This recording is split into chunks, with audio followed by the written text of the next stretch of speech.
Hello viewers, in this session we are going to learn about the theory and levels of measurement. The basic objectives of this lesson are to know the theory of measurement and its importance in quantitative research, to understand its 4 levels, to learn how to apply the arithmetic operations and statistics, to understand measurement errors, to know how the levels of measurements are important in IBM SPSS statistics software. Measurement is an integral part of quantitative research. Researchers collect data to generate information. They use this information as evidence to support their findings. In quantitative research, both experimental and non-experimental, these data, which are the observed values of variables, are in the forms of numbers. The theory of measurement explains the occurrence and functions of these numbers. Before knowing the concept of measurement, let us remember the famous quotes of Galileo and Thorndike. Galileo says we must measure what can be measured and make measurable what cannot be measured. Thorndike says whatever exists at all exists in some amount. To know it thoroughly involves knowing its quantity. In research, we often study 3 things: concept, construct and phenomenon.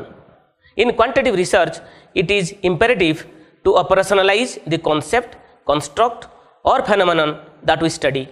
Operationalization means defining a concept, construct or phenomenon in the way the researcher measures it. Nevertheless, in quantitative research, after collecting the data, we go for data analysis using statistics.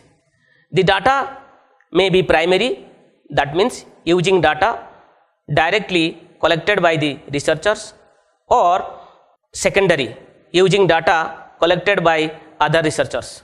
Data analysis involves the identification and measurement of variation in a set of variables, either among themselves or between the independent variables or dependent variable. Researcher cannot identify variation unless it is measured. Therefore, measurement is a fundamental requirement for quantifying a concept, construct or a phenomenon in quantitative research. Now, one important question arises: what is measurement? Measurement is the process of systematically assigning numbers to properties or attributes of individuals, objects or events using a set of rules to facilitate the use of mathematics or statistics in studying and describing individuals, objects or events and their relationships. Now, let us understand the characteristics of measurement. There are 3 major characteristics of measurement are there. The first one, measurement focuses on properties or attributes of people, objects or events, not on actual people, objects or event. The second characteristics, measurement uses a set of rules to quantify these properties or attributes. The set of rules must be standardized, clear, understandable and easy to apply. The third characteristics of measurement, measurement consists of scaling and classification.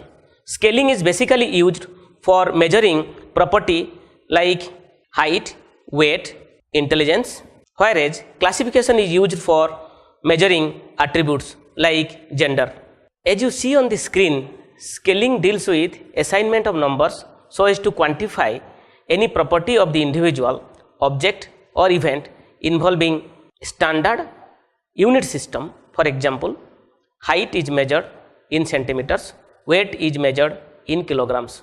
Classification refers to defining whether people, objects or events fall into the same or different categories or attributes, for example, gender, socioeconomic status. Measurement is important because it quantifies the concept, construct or phenomenon of interest. It helps the researcher to maintain objectivity. It accurately represents concept, construct or phenomenon of interest. It facilitates the observation of subtle effects.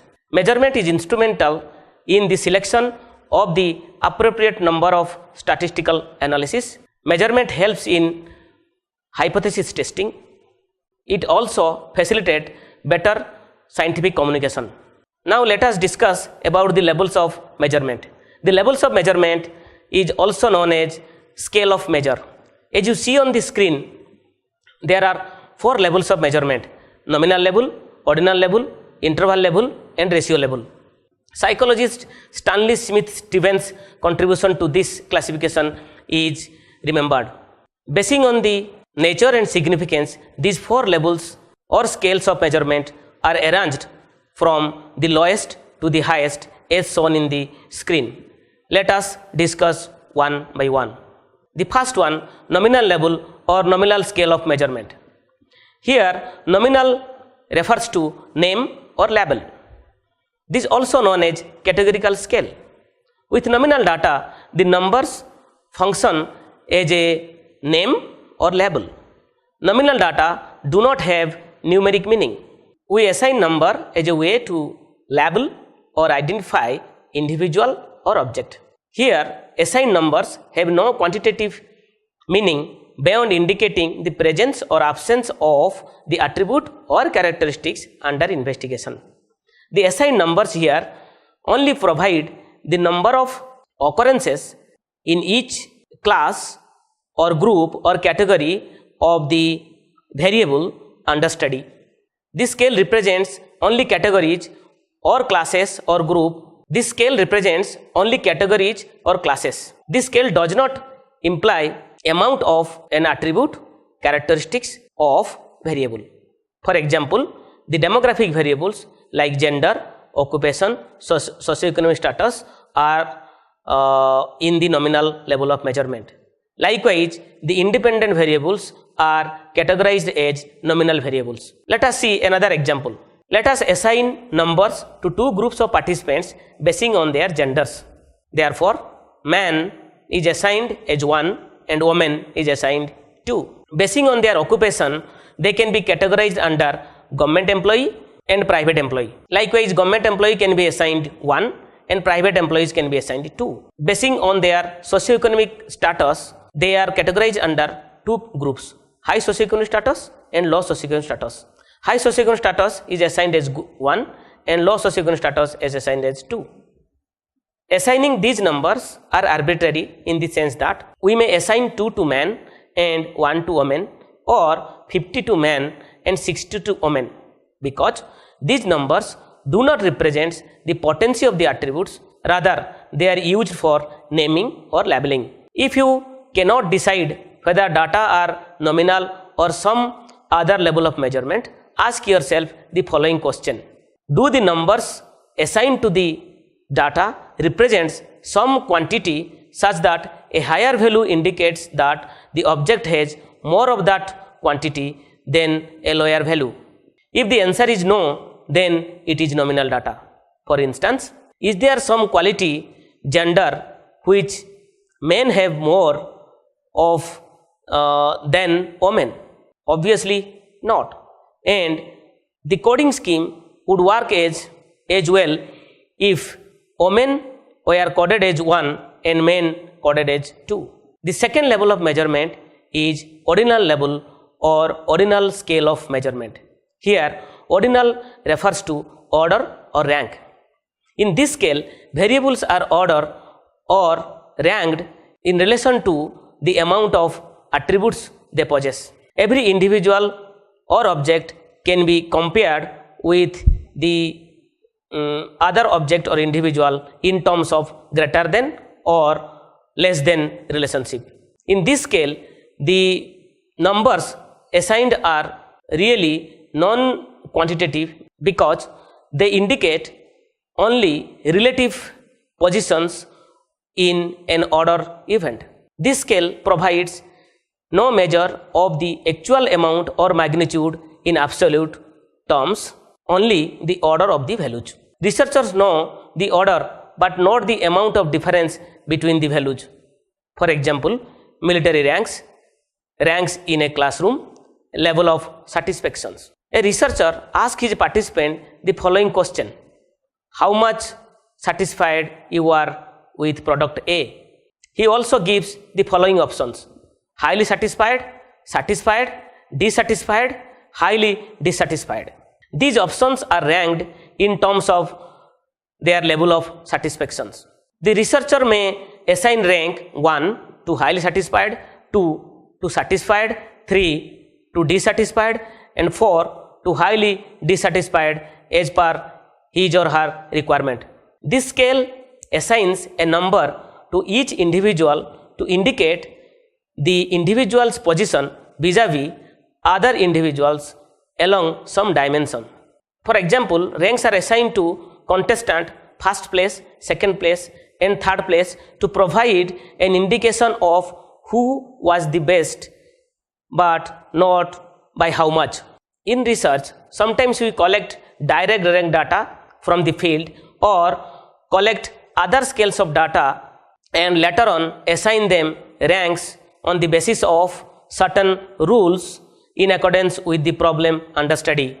The third level of measurement is interval level or interval scale of measurement.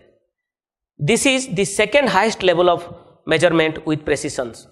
These data possess constant units of measurement for which differences between any two consecutive numbers or consecutive points or any part of the scales are equal. For example, the difference between 7 and 8 is the same as the difference between 25 and 26. The scale uses an arbitrary 0 point, meaning presence of 0 means presence of the property. Normally when we assign 0, it means the absence of the property, but here when we assign 0 means there is a presence of that property. For example, temperature in Fahrenheit and Celsius scales, memory, anxiety, attitude. It also not possible to say that any value on an interval scale is a multiple of some other point on the scale. Multiplication and division are not appropriate with interval data. There is no mathematical sense in the statement that 80 degrees is twice as hot as 40 degrees. Most of the construct in social science research are often measured in terms of interval scale. For example, attitude, opinion, anxiety, depression. The fourth level of measurement is ratio level or ratio scale of measurement. This scale is the highest level of measurement with precision.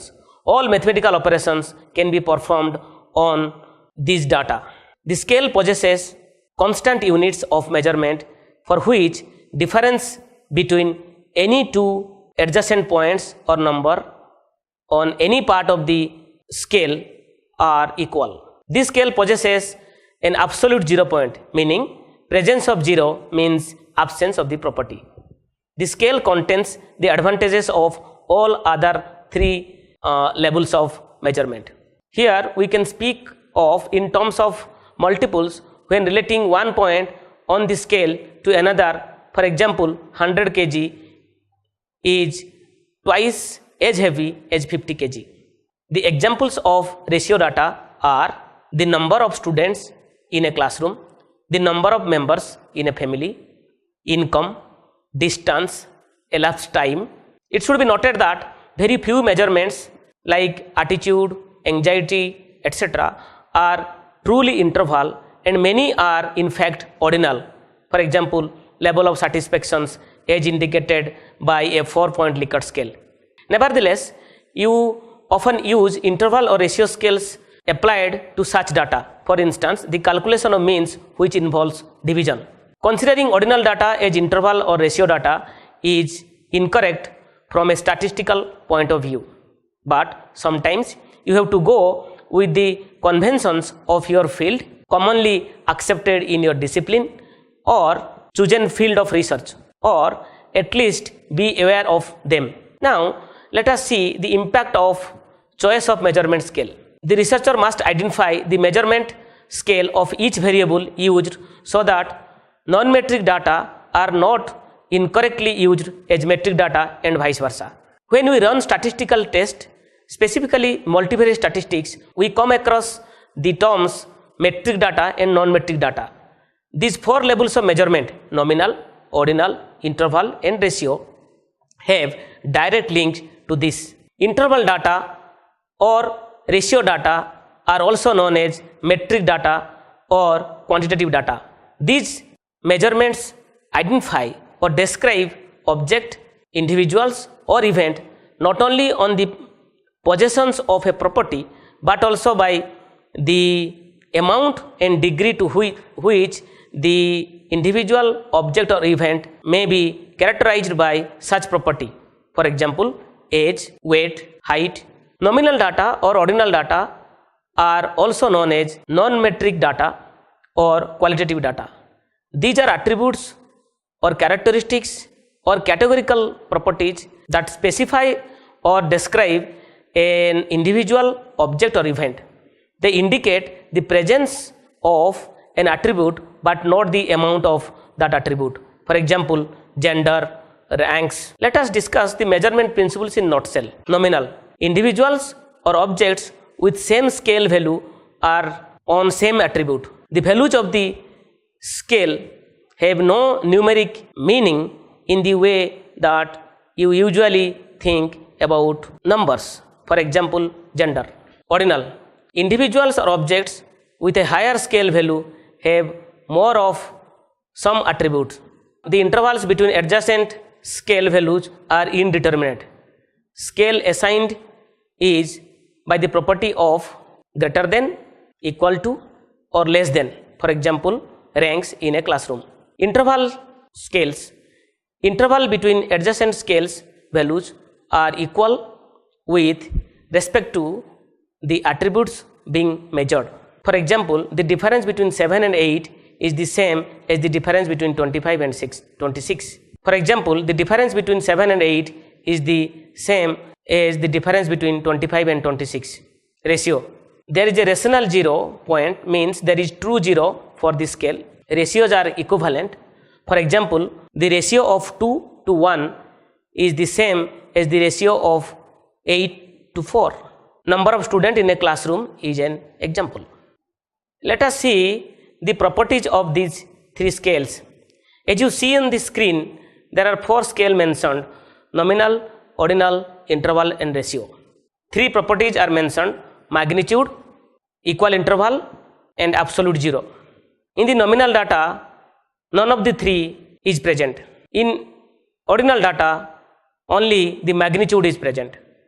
In interval data, both magnitude and equal interval are present. And in ratio data, all 3 are present. Now, let us discuss the permissible arithmetic operations. In case of nominal data, we only use counting. In case of ordinal data, we use greater than or less than. In case of interval data, we use addition and subtraction.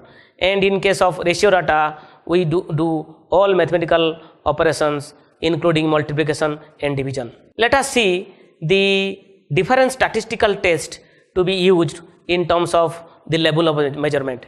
In nominal data, we always apply non-parametric statistical test. We do apply frequency analysis, percentage and cross tab. We also often do chi-square, kappa test and contingency coefficient. In case of ordinal data, we also go for non-parametric statistical test, frequency analysis, and also we go for ranks. In addition to that, we go for median, interquartile range, Spearman's rank order correlation, Kendall's tau, Kolmogorov-Smirnov test, Wilcoxon test, Friedman test, Mann-Whitney test, sign test. In case of interval data, as well as in case of ratio data, we go for parametric statistical test. We compute mean, standard deviation. In addition to that, we compute Pearson product moment correlation, t-test, analysis of variance, multivariate analysis of variance, regression analysis and factor analysis. Now, let us compare measurement and statistics. Measurement statistics represents fundamentally different approaches to analysis. Measurement is concerned with examining the extent to which data fit a model. Statistics is concerned with building a model to fit the data. But the concept of measurement and statistics do have symbiotic relationship. When fundamental measurement is activated, the researcher is also to develop a set of variables that meets the strict assumptions of her or his preferred theoretical model. When this kind of pure measurement is activated, the researcher is then in a position to use various statistical techniques to analyze the data and will be in a strong position to contribute valid, applicable findings to the research community. Now, during the measurement, there is a likelihood of occurrence of errors. We should remember that errors in measurements cannot be eliminated but can be controlled by the researcher with utmost care. Thus, measurement error refers to the degree to which the observed values are not representative of the true values, primarily due to the following three reasons. First one, fallibility of the measurement instrument, that is inappropriate response sets. Second, data entry errors. Third, respondent errors. Respondent errors occur due to the mistakes committed by the respondent while rating. These errors are described under the following 5 headings. The first one, leniency error, giving rating that are higher than justified. Second, severity error, giving rating that are lower than justified. Third, central tendency error, checking the average or middle category too often. Fourth one, halo effect, rating an individual highly on a certain characteristics or behavior simply because he or she rates highly in other areas. The fifth one, social disloyalty bias, the tendency to give positive self-descriptions. Level of measurement and IBM SPSS statistics are associated. In the screen, the variable view window of IBM SPSS software is displayed. Here, in the column measure, we have to define the level. Here, in the column measure, we have to define the level of measurements of each variables that are entered in the data set. In this software, there are 3 options for measure: nominal, ordinal and scale. While the option nominal is for nominal level of measurement and option ordinal is for ordinal level of measurement, the option scale is used for both interval data and ratio data. Thus, in this session, we learned what is measurement and how it is important in quantitative research. We also understand in details the 4 levels of measurement or scales of measurement that are essential in quantifying any variables in quantitative research. We also discussed various statistical analysis on the basis of these 4 levels of measurement. We understood the concept of measurement error. In addition to this, we also got a glimpse of the relevance of the levels of measurement in IBM statistics software. I acknowledge all the authors whose works I have referred while preparing this lesson. Thank you.